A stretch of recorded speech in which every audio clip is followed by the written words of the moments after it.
Well, so the question I ask is, should we regulate the data economy? Okay, so it's actually a very broad question, and I will only focus on antitrust. So I'm afraid we won't have tons of issue to discuss with Etienne. So let's start with having a kind of basic description of what data is from an economic perspective. And actually, I have to say that data is a kind of weird and heterogeneous economic object. It's an input, okay, that is probably important but not unique in order to develop various kinds of applications. Okay, data is non-rival. Okay, so which is also another interesting thing. We can have various data scientists or algorithm actually that can use the same data at the same time. And finally, data's value is quite hard to estimate. Okay, you have economies of scale, you have economies of scope, and the evolution of the value of the data across time is very difficult to assess. Okay, and actually the relationship between the age of the data and what you can do with it is extremely hard to assess. Another thing that we should mention is that actually the data economy is a kind of special world. And if we look at the players that operate within this world, you will see that first consumers are also producers. Okay, so for an economics perspective, it's a bit weird and it's interesting, and I think it relates to what Randall explained in details earlier. Okay, so consumer use data, consumer produce data, and what is interesting is that consumer provides firm with data. Okay, so they are both consumers and producers. And if we look at other players like government, for instance, they are both players and referees. Okay, so for instance, they use data, they generate data, but they can impose rules on the data world that affect actually data users, for instance. Okay, and I saw that the ARCEP, so the French telecom regulator, is basically trying to grab some data in order to improve its regulation. And if we look at the very last player in this economy, we will see that firms are also a bit special, and you know this, of course, quite well. And there are, most of the time, multi-sided platforms, okay? And so we have been talking about multi-sided platforms for like 20 years. When it came up, I was at the beginning of my career, I was starting as a young economist, and I had the feeling that it was, you know, a kind of old wine in a new bottle, you know, like only packaging. I really believe that now it's a bit more. I mean, because we use it as a way to deal with antitrust issues in a way that it is a bit special, and that that makes probably a multi-sided platform more than an old concept. Okay, so, well, here is our world. So our question is, well, it's Randall's question. Does this market clear? Okay, and this is the only question we should ask. Is this something wrong here? Okay, and so are these weird specificities, are these weird feature of both data and the data economy in general are likely to harm consumers, okay, in the short run or in the long run? And more globally, could we believe and could we prove that this market failed, okay? And they can fail because of information information asymmetry. This is what Randall explained very precisely. Or, and this is a big piece of the puzzle, market power. So And this is really interesting because I think this is related to the very definition of regulation and the definition and the distinction between regulation and competition policy. Sometimes we say, and it is true, that regulation is ex ante and competition policy is ex post. Okay, this is probably true, but I'm afraid that when we are saying this, we are missing the main idea, which is that, well, you have to regulate the market if basically competition is not working well and yields inefficient resource allocation. Okay, so basically, if you face perfect competition, well, you don't need to have competition policy or regulation. If you need natural monopoly, which is the definition of the market that works the worst, then you will have the easiest way of regulate the market, which is sectoral regulation. Okay, so this can be considered as a kind of global framework in order to try to understand whether we should regulate this data economy or whether we should try to adapt our competition policy framework. So let's start with information asymmetry. We have two situations here. The first one is that, well, data in some cases actually reduces information asymmetry, okay? And this is something this is a fact, okay? And we can take a very basic example to understand the main consequences of that. The taxis are regulated for a very basic reason. Taxis are regulated to protect consumer from hold-up situation. And what is an hold-up situation is the fact that the rider that hail a taxi does not know the drivers, the duration of the ride, the price of the ride, and so on and so forth. And if you don't impose price caps, for instance, or other kinds of regulation, the driver could charge an unfair price at the end of the ride, okay? And this is a pure market failure. This is a pure information asymmetry, and this could lead to an under-provision of the services. If I know that I may face this hold-up situation, I will probably decide not to grab a taxi, okay? Yeah, what Uber did, well, this solves this issue, okay? And basically, when you take Uber, you have all the information you need to make sure that the hold-up situation won't occur, okay? You have all the information about the price, the duration of the ride, and so on and so forth. Okay, so at the end of the day, there is no reason why Uber should be regulated if you apply this framework. And we can go one step further and say, well, probably data may be used to deregulate markets. Okay, so for instance, if taxis were able to provide me with all the information I would need to avoid this older problem, to reduce the information asymmetry, well, a price cap won't be needed. Well, but sometimes, and this is the other case, data reduce the information asymmetry. Okay, and this is what Randall explained. In my world, this is the way I can understand privacy, okay? And why do we, so we can go quite quick here. We can, of course, explain that disclosure of, personal data can be a source of efficiency, of course, but probably, targeted advertising are great. I probably prefer to have a relevant ad than a random one, okay? But at the end of the day, they are quite intrusive. And this is the same for personal prices. Okay, so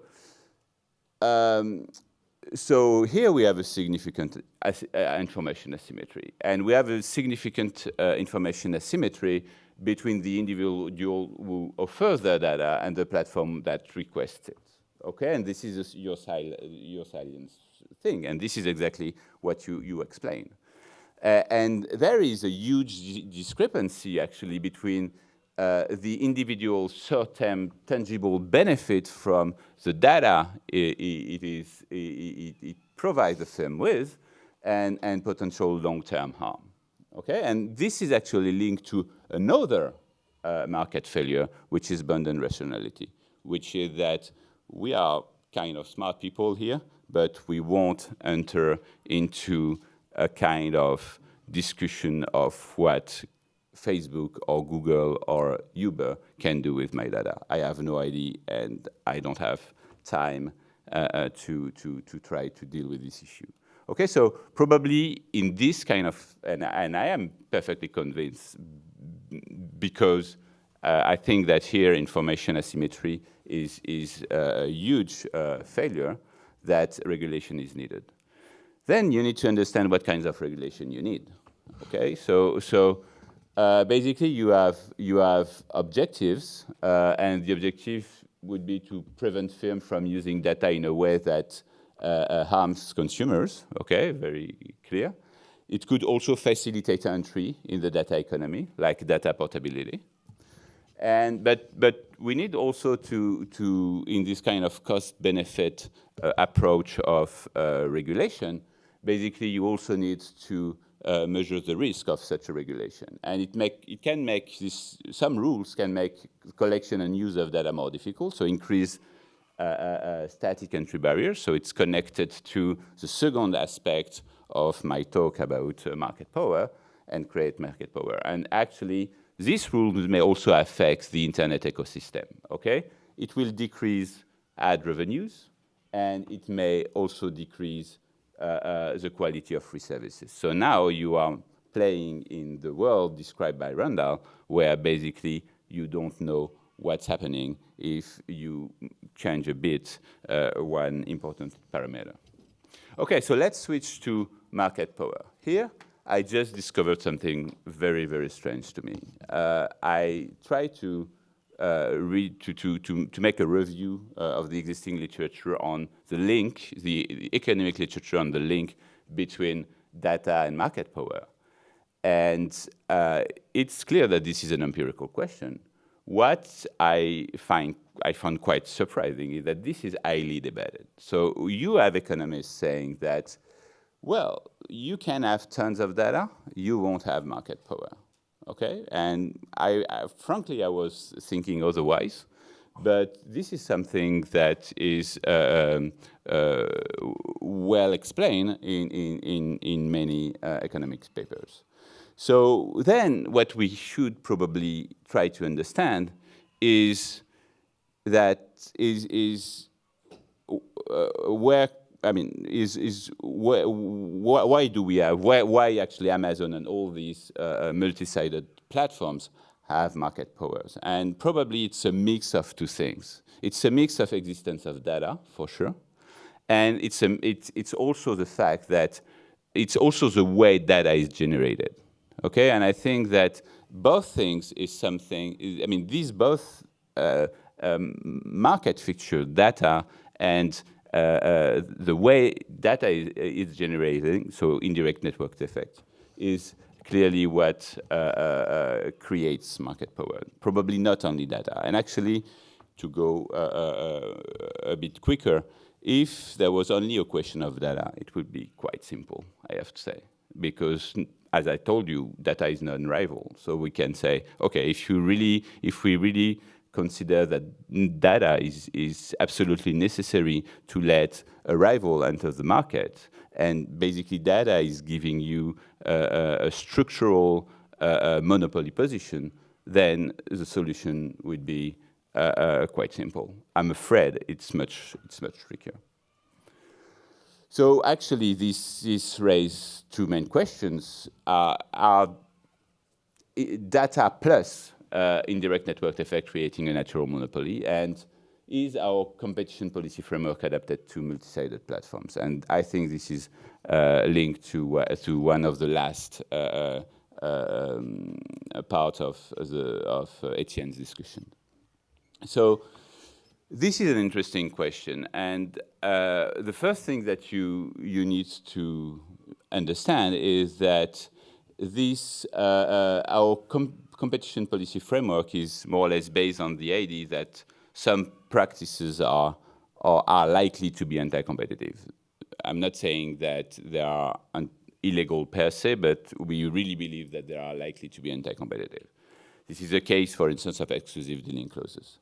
And the problem with multi-sided markets is that some practices that are often considered as anti-competitive in normal markets, in one-sided markets, are pro-competitive in multi-sided markets. And I can give you an example of that about exclusive dealing clauses. So I assume that I have two platforms, and I have exclusive dealing clauses, so brand one can be purchased only through platform platform 2, and brand C can be only purchased through platform 1.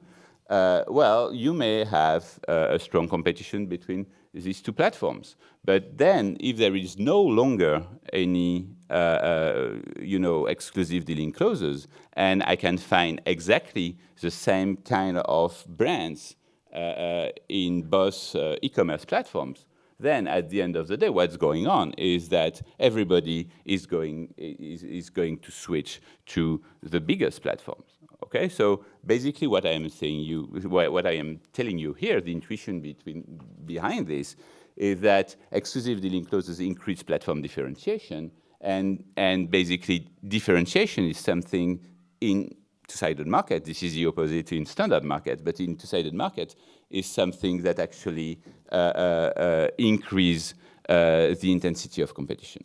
Okay, and why? Simply because this is going to give you strong incentive to multi-home.